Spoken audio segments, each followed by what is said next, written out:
we really looked together at embodiment as a decolonizing methodology and sort of co-developed and created ideas about what does that look like, and what does that look like for people that have different backgrounds and different experiences with their body in modern culture.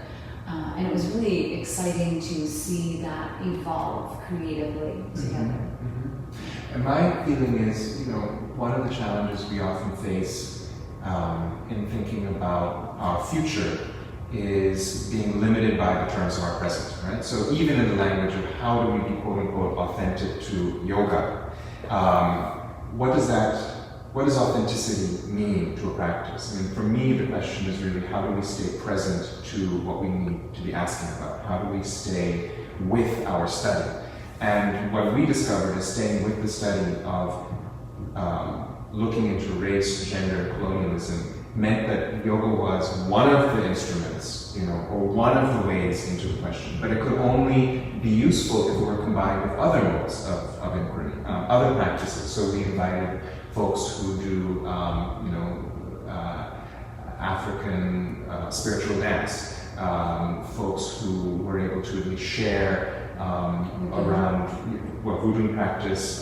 We had a voodoo priest who came. We had someone who came and spoke about indigenous embodiments in the United States and shared some wonderful kind of intimate sharing around what embodiment looks like in their family. And I thought that was also very crucial to the class. This is not to restrict ourselves to kind of some arbitrary definition of what this thing called yoga is, but to really open the windows. Because it goes back to the question of who's excluded when we set the terms.